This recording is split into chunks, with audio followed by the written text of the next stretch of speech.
Today on Parker's Reefs, I take you on a behind-the-scenes tour of one of Australia's largest aquarium livestock wholesalers.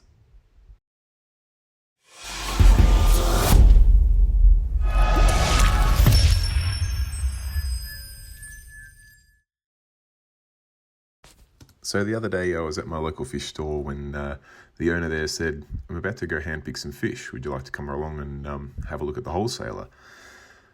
Obviously, I wasn't really prepared for this and hadn't brought any of my audio-visual gear, but I had my phone in my pocket and it seemed like much too good of an opportunity for this YouTube channel to not take advantage of. So I'll apologise in advance if this video is a little bit scrappy, but here we are. I won't name the wholesaler just because I'm not exactly sure if I was allowed to record here or not. A couple of the staff did see me recording, so they didn't seem too concerned. But anyway, here we are. Here's the quarantine room. Obviously, being a wholesaler, they import fish and other live stock, so things have to go through a strict quarantine before they can be released for stores. But once they've gone through that quarantine, here we are. This was just a cool little setup I saw of some axolotls. They've got this little custom-built setup that kept them with just the right amount of water so they can get their head out and have a breathe or crawl around and do what they need to do.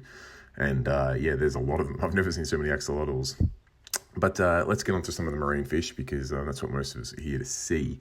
And you can see, yeah, basically you get a list at the front counter and you can scroll through and have a look at some of the fish.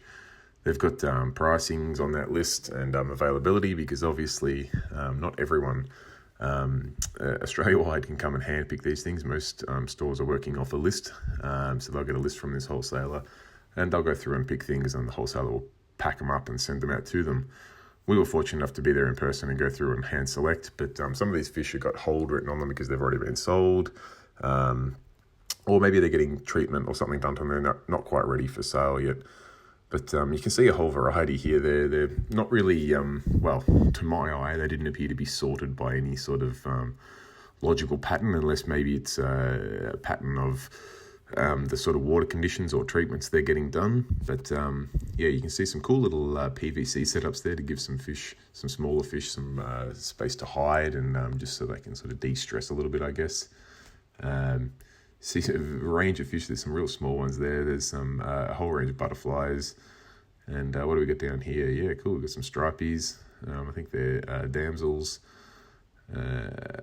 Let's see, what do we got? There was a heap of coral beauties in, which I must admit, it's a shame they eat coral because they're such a beautiful fish.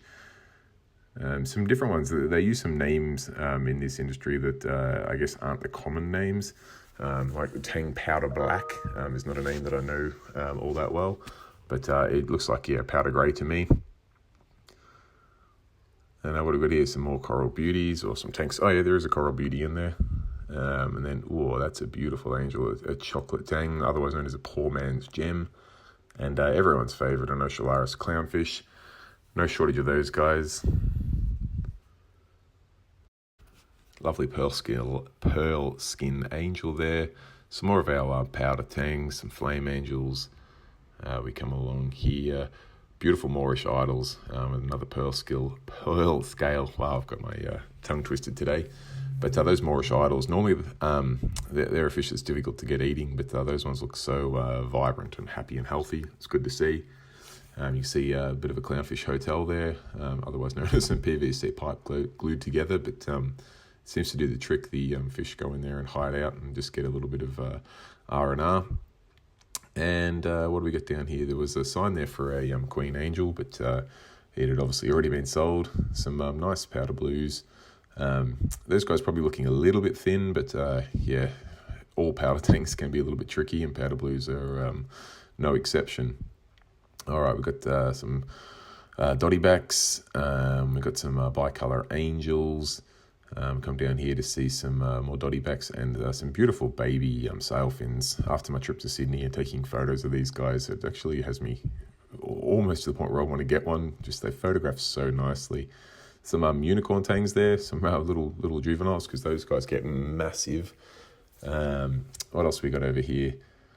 Some empty tanks there. I apologise for that. There's some he's at the back of the tank there, but clown tangs, no shortage of those about. And everyone's favourite dory. He's a cool school of baby blue tangs.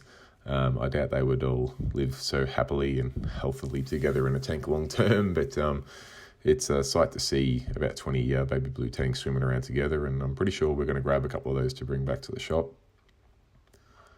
All right, we got some more dotty backs, and you can see a clown tang in there with a dotty back, two super angry fish together. You see a dotty back and a powder blue having a bit of a scrap there. Probably no surprise to anyone.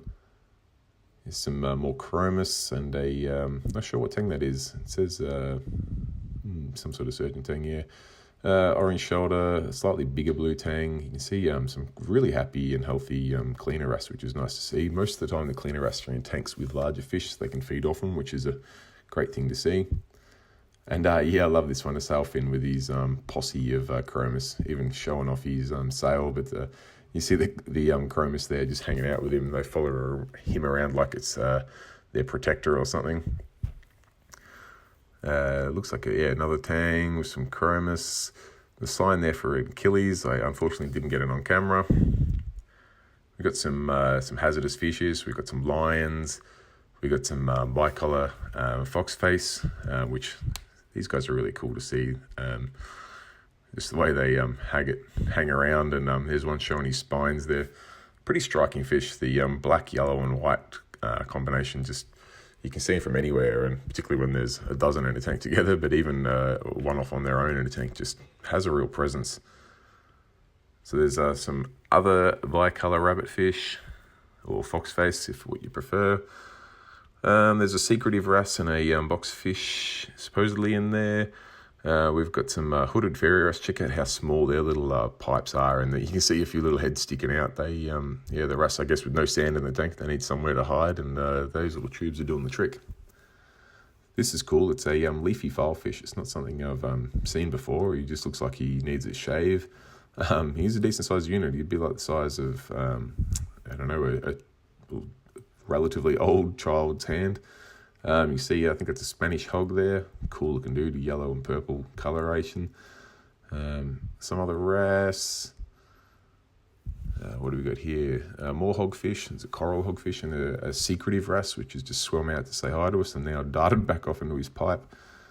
More hogfish, another coral hogfish. And I think just to the right of this is another hogfish. Yeah. So he's a coral hogfish again, but it's super juvenile. Have a look at the coloration difference. If they stayed that color, that would be incredible. They changed to a nice color as well, but that's something else. Here's that's another Spanish hog, I believe. Some clown gobies. Everyone's seen those before, but cool to see heaps of them. There's some dartfish. No shortage of those guys. Blue side fairy wrasse, banana wrasse, and another wrasse. Such a great variety of wrasse. He's a orange back wrasse. He's quite colourful. There's a bristletail filefish in there, which there he is staring straight at us. So he's kind of hard to see when he's staring straight at you because they're quite skinny, I guess. What do we got over here? Finally, we get to see a longhorn cow. I see a few signs for these, but most of the tanks are empty. And there's I think that's a blue-lined puffer, which I'm hoping to get in my pico tank real soon.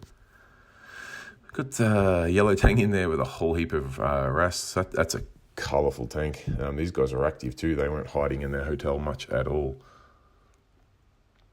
Down here, not much in there. Some more yellow tangs, which is good to see despite the Hawaiian fish restrictions. Big eel there. I'm pretty sure we're bringing him back to the shop. Some smaller, I think what are they called, snowflake eels. There's a cool trigger there. Triggers have always got such personalities, and even when they're at a wholesaler, there's no difference. There's some purple dartfish.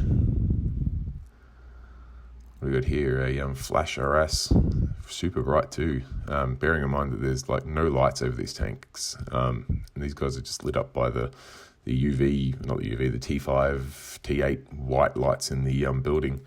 And just while we're waiting for our marine shipment to get packaged up, have a quick look at some of the freshwater fish that are about.